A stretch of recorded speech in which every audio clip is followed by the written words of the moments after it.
উন্নয়ন দেখতে দেখতে এমন উন্নয়ন হইছে, এখন যখন 17 বছর ভার হইছে অহন দেখি যে সব উন্নয়ন বাড়িতেছে। শুধু পায়রা তাপ বিদ্যুৎ কেন্দ্র থেকে প্রধানমন্ত্রীর পরিবার 56,000 কোটি টাকা চুরি করেছে, ঠিক কিনা বলো?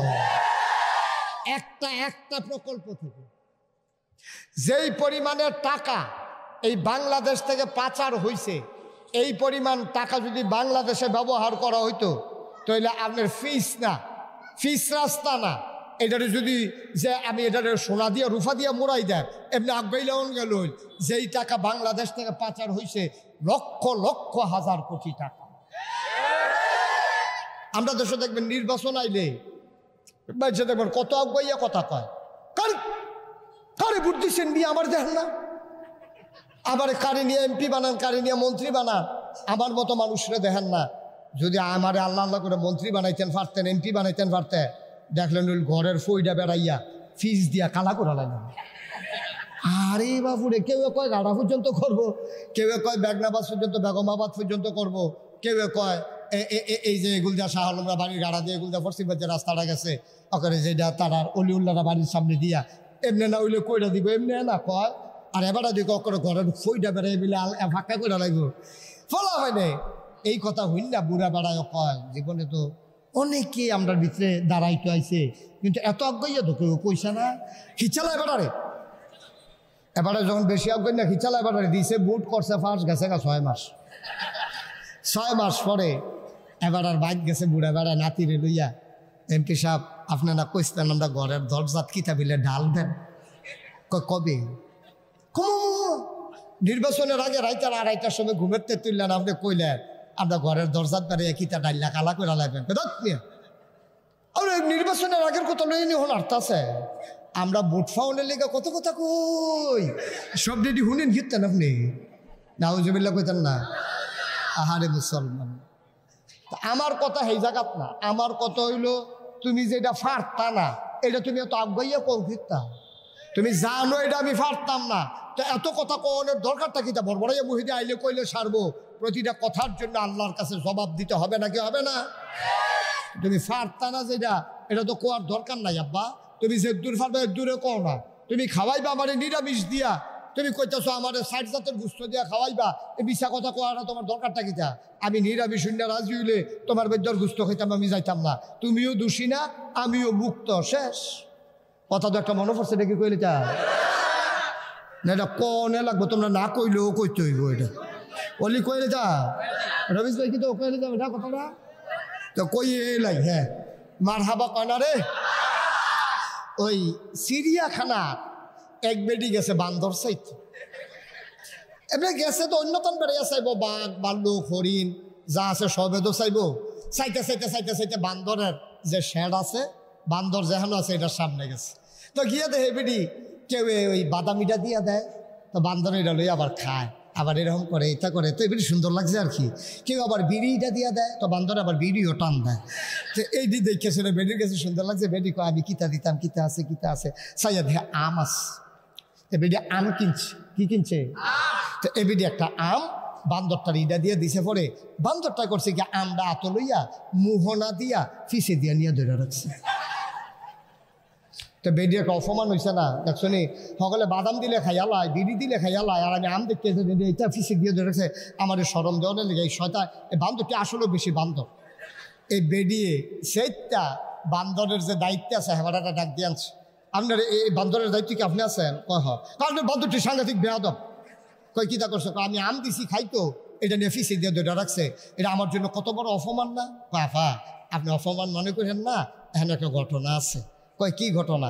কয় আর আগেও এক বেডিয়ে আম দিছি, কি দিছি আর আগে এক বেডিয়ে এই বান্দররা আম দিছে, আম বেহতাইরা বান্দরে করছে কিতা আস্তা আম ডুবগিল্লা লাইছে, না শুইলা না চাবাইয়া আস্তা আমার আম নাছিল কাঁচা, এখন ডুবগিল্লা লাইছে, পরে আম দেওয়ার জময় না, এখন এটা তো বার হয় না, এখন তো এই বান্দরে যে আম মুহ দিয়া লাইছে 3 দিন ধরে প্রস্রাব পায়খানা বন্ধ, ওহন কিতা করো বান্দরে তো পাগল হয়ে গেছে গা, এরপরে অপারেশন কইরা এই আম পিছনের রাস্তা দিয়ে বার করন লাগছে, ওহন থেকে যে যেটা দেয় এটা মুহ দেওয়ানের আগে ফিসে দিয়ে নিয়ে আসায় বার হইব নি, যদি দেখে যে বাড়ইব তো হইলে মুখ দেয়, না হইলে হালাই দেয়। বান্দরের একটা আহল আছে, বান্দরেরও একটা বুঝ। মুসলমান, চিড়িয়াখানার বান্দরেরও বুঝ আছে, আবার দেশের নেতার বুঝ নাই, ঠিক কিনা? বান্দরের একটা বুঝ আছে, বাড়ুই বনি খাইয়া লাইলে সারত না, পরের দিন বাড়ুই বনি। বান্দরের ওই চিন্তা আছে, কিন্তু আমার দেশের নেতার এদুর চিন্তাও নাই, পারত না, হেইডও আঞ্জা দিয়া ধইরা বইয়া থাহে, ঠিক কিনা? ওই আমি মুস্তাক ফৌজি, আমার যদি তুমি একটা ফৌজ নিয়ে আম দাও বড় চাইয়া, এটা যদি আমি চিপতাম লই, এটাকে আমি ফারা। আমি ছোট সাইজের আম হইলে চিপতাম ফারা, বড় সাইজের আম হইলে এটা কাইটটা আমি খাওয়ান লাগবো। এটা আমি কোনো আতো লইয়া খালি চিপলে চিপা হইতো না, আমার আঙুলে বেড়াই জানো তো। তাহলে যে এটা তোমার বেড়াই জানো, এটা দুইটা বইয়া থাও কি হত্যা? বান্দরে বুঝলো যেটা বাড়ুই বনি চায়, আর তুমি দেহতে এটা মানুষের মতো মুখ হয়ে যায়, এটা বড়বড়াইয়া কইতে থাহ, পারবা কি পারবা না এই খবর নাই। এটার নাম হইল বাংলাদেশ, ঠিক কিনা ক? আর আমরা হইলাম এই ব্যাহত এটা মানুষ, আমরা হইলাম এই ব্যাহত এটা নাগরিক, যে যেটা কয় এটাই বিশ্বাস করে। তো পারবো কি পারবো না এটার চিন্তা করেন, আর না কইলে যে তারা তারা পড়ছে বিপদ, ঠিক কিনা কও? সাবধান, খুব সাবধান, সামনের দিকে আমাদেরকে খেয়াল রাখতে হবে। মানুষ বারবার এক ভুল করে না, বারবার ভুল করা যাবে না। কথায় সামনের দিকে আমরা গলবো না, আমরা চিন্তা করবো তেজে কইলো ঘরে ঘরে বিল্ডিং করে দিব, ঘরে ঘরে চাকরি দিব, ঘরে ঘরে চাউল দিব, ঘরে ঘরে ভাত দিব, আসলে পারবনি এটাকে যাচাই করবেন, এরপরে চিন্তা করবেন। তার আগে কথা শুই না কাজ করবেন না, কারণ আমার দেশের নেতারার বুঝ কম, তারা এমন কথা কইয়া বইয়া থাকে যেটা পারতো না হেইটাও কয়। ওই যে বান্দরের বুঝ আছে, আমার নেতার বুঝ নাই, ঠিক কিনা কও? কষ্ট হইতেছে আপনাদের? তাইলে 1 নম্বরে নবীজি বলছেন জেনা, এটা যদি ব্যাপক হারে ছড়াই যায় তাহলে সমাজ শেষ, আজকে হচ্ছেও তাই। 2 নম্বরে মাপে এবং ওজনে কম দেওয়া। আজকে আপনি সব জায়গায় যান, গুস্তের দোকানও যান, ওজনে কম দেয় নাকি দেয় না? মা কথা কথা ওজনে কম দেয় নাকি দেয় না? আমরা এলাকায় এক বেড়ায় 10 কেজি গুস্ত আনছে মেহমান আইব দীক্ষা, খাইয়া টাইয়া সাইডে সকলে মেহমানে আড্ডি টাড্ডি ফর্দা টর্দা রগ মগ যে মাপছে 9.5 কেজি হয়েছে, যেটি হালাই দিছে। এটি গুস্ত আনছে কয় কেজি? এই সুইয়া মুইয়া সেটা 1/2 কেজি খাইতে পারছে, আর বাহি 9.5 কেজি হালাই দেওয়ান লাগছে। এবার বুঝেন কি গুস্তটা দিছে। নাউজুবিল্লাহ কইতেন না? জোরে কইতেন না নাউজুবিল্লাহ? মুসলমান, ও মুসলমান, আপনি আপনার এলাকায় তরকারি হয়, আপনি উত্তর গড়ের আলু দেখাইয়া দক্ষিণ গড়ের আলু বেচছেন না, এটা ইসলাম এটাকে সমর্থন করে না। আপনি চিকন ছোট্ট ছোট্ট আলু দেখাইয়া, সুন্দর সুন্দর আলুগুলা দেখাইয়া, আপনি যে আলুগুলাতে পোকায় ধরেছে, খাবারের উপযুক্ত না, আপনি সবগুলো আলু একসাথে মিশাই দিলেন, আপনি প্রতারণা করলেন, আপনি মানুষকে ধোঁকা দিলেন। কোনো মুমিন মানুষ কাউকে ধোঁকা দিতে পারে না, না কথায়, না কাজে, না ব্যবহারে, না আচরণে। ভাই, আল্লাহর নবীর এক সাহাবা আরেক সাহাবারে বলছে, ভাই আপনি একটু দাঁড়ান, আমি বাড়ি থেকে আসতেছি, 2 ভাই মিলে একসাথে এক জায়গায় যাব। যিনি দাঁড় করাই দিয়া গেছে ওনার আর মনে নাই, উনি বাড়িতে গেছে, বাড়িতে গিয়ে আর মনে নাই, তিনি ভুলে গেছে একজনকে যে মসজিদের সামনে দাঁড় করাই গেছে, এটা আর ওনার মনেই নাই, উনি তো ভুলে গেছে। পরের দিন সকালবেলা উনি আইসা দেখে মানুষটা এখানে এখনো দাঁড়িয়ে আছে। দেখা মনে পড়ছে, কয় ভাই আপনি এখানে দাঁড়াই রয়েছেন কেন? কয় ভাই আপনারা বলছিলেন এখানে দাঁড়ানোর জন্য আপনি আসতেছেন, আপনি আসেন নাই, এই জন্য আমি যাইতেও পারি না। আয় ছেলে, আয় আয় ছেলে, বসো। বুঝতে কেন তুমি? খুব সাবধান, খেয়াল করে শোনেন। চিন্তা করছেন নি? চিন্তা করছেন ইসলাম জিনিসটা কি? ইসলাম জিনিসটা কি? আপনি কখনোই কাউকে প্রতারিত করতে পারেন না, আপনি ধোঁকা দিতে পারেন না। আপনি ধোঁকা যেটাতে দেওয়া লাগবে আপনি এই কথাটা বলবেন না দয়া করে। আপনি যেটা পারবেন না এটা বলেন কেন? আপনি কেন বলছেন যে ভাই চিন্তা করো, তুমি ঘরের কাম শুরু করো, আমি তোমার দিকে খেয়াল রাখা? তো কি খেয়াল রাখবে? তো এবারে প্রত্যেক দিন আইতে যাইতে এবারে জগর তুলে চায়, আর হেবারাই মনে করছে ঘরের কাম ধরলে কিছু টেহা দিব, হেই আছে তো এবারে বইয়ে রয়েছে গিয়া কয় ভাই আপনারা কইছেন ঘরের কাম ধরলে আপনি কিছু খেয়াল করবেন, কাম তো বাসা লাগবেইতেছে, আপনি যে কোনো খেয়াল টেয়াল করলেন না, আমি তো বিপদে পড়ে গেছি গা। কই কি খেয়াল করছি না? ডেইলি 2 বার খেয়াল করি, যাইতেও চাই আইতেও চাই।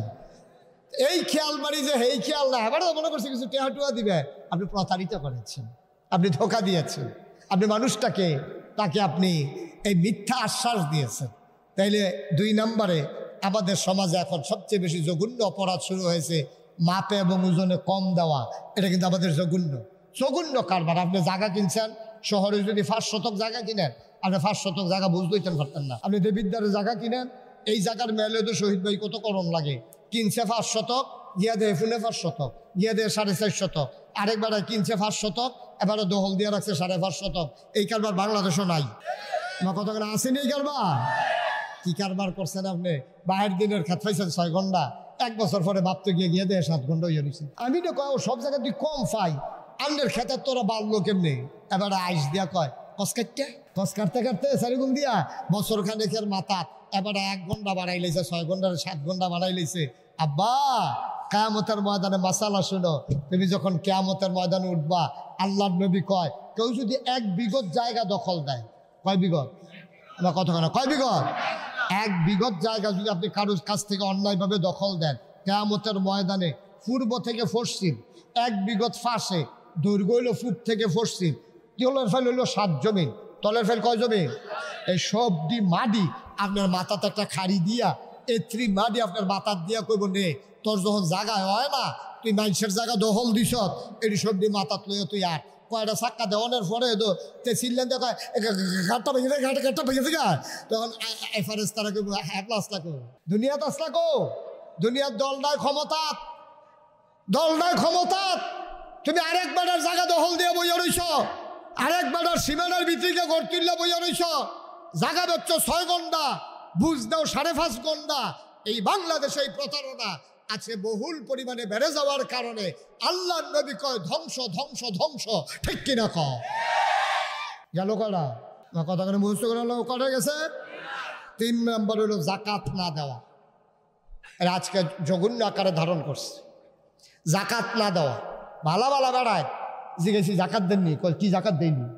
জাকাত দেয়নি মানে কি? জাকাত দেয়নি আপনি কি মনে করছেন? আমরা আবার জিজ্ঞেস জাকাত দেয়নি, হুজুরে দম খাইয়া নরম করে আলাইছে জাকাত। কয় কি জাকাত? কয় কে রে হগিনী বেড়ি যাই আমরা ভিক্ষা দিই না, জাকাত দেয়। হগিনী বেড়িরে ভিক্ষা দিছে সেটা বলে জাকাত। তারপরে জাকাতের কাপড় দেয়, জাকাত দিব মাইকিং করে লাইন ধরে খেলাইয়া ফারাত ফুটে 2 জন নাই। কে শিখাইছে তোমার এই জাকাতের সিস্টেম? কে শিখাইলো জাকাত? আল্লাহ তাবারক ওয়া তাআলা এই একটা আয়াতের ভিতরে আকিমুস সালাহ ওয়া আতুজ যাকাত, জাকাতের এত গুরুত্ব, নামাজের লগে লগে জাকাতের কথাও আল্লাহ কোরআনে তুলে ধরেছেন। কিন্তু আমরা জাকাত দেই না। জাকাত দেওয়ানোর সময় ওখানে সহজ একটা যেটা চালাকিটা করে এটা আপনারা কইয়া দেয়, দেখবেন ধরা পড়ে যাবো গা। এমনি এবার ওই ত্রাণ সামগ্রী, এবার এটা আমার বুঝ হয়েছে। আমি যখন এই গত বন্যায় উত্তরগুড়ি আবদারপুর দিয়ে যে ভাঙ্গা ফেললো, আমি আমার মসজিদের নিচতলাত একটা কেন্দ্র কইরা আমি একটু ঘুরে চাইলাম মানুষের কেমনে কি দেওয়া যায়। আমি 15 দিন আমার পরিবার থেকে বিচ্ছিন্ন ছিলাম। আমি 15টা দিন আমার মসজিদের নিচতলায় থাইকা আমি মানুষের ঘর চিরা, মুড়ি, চাউল, ডাল, স্যালাইন, তারপরে বিভিন্ন জিনিসপত্র যে দূর ফারছি আমি চেষ্টা করছি দেওয়ার জন্য। তো দিতাম গেছি পরে আমি গিয়েছি গেলাম আপনারা কয় ঘর? এখন ঘরে তো দেওয়ান লাগবো। তো আমি গিয়েছি গেছি কয় ঘর? কয় 7 ঘর। কয় ঘর? কি তারা হলো 7 ঘর হইলো কবে? আমি দিতে আর পাইলাম না। এবার 7 ঘর কেমনে হুজুর শুনছেন না? আমি না ফাস্টফুড জুতা তো ফাস্টফুড জুতো হইলে 5 ঘর, আমি জামাই বউ 1 ঘর, তো 6 ঘরে নয় 7 ঘর কেমনে? কারণ আমি আর বউ তো জুতো আমি আপনি কি বউয়ের লোক আলগা খান? কাজ 3 বছর ধরে না 3 বছর ধরে বলে এবারের বউয়ের লোকে আলগা খান। এবারের বউ 1 ঘর, এবারে 1 ঘর, ফাস্টফুডের 5 ঘর, মোট মিলে কয় ঘর? না কথা কয় ঘর? তা আমি তো আর কি ওরা তারা যেহেতু 7 ঘর 7 ফটলা দিয়েছি। তার কয়েকদিন পরে আমি মসজিদে ঘোষণা দিলাম, যারা যত ঘর আছে ঘর ফিসে 500 টাকা করে দিবেন। ঘর ফিসে মসজিদে কত দিবেন? আরে কথা কয় না কয়শ? এখন যখন আমি হাজারে জিজ্ঞেসি বুড়ে বেড়ারে আপনারা কয় ঘর? কয়েক ঘর কেমনে? কয় আমরা ফাস্টফুড আর আমরা জামাই এটা ফাস্টফুড লাইক এখন হইতে থাকি আমরা তো তারা অহন 1 ফটলা সিরিয়াল লাগে হয়ে যাই 7 ঘর, মসজিদে টেহা দেওয়ানোর সময় হয়ে যাই 1 ঘর। আপনি মুসলমান।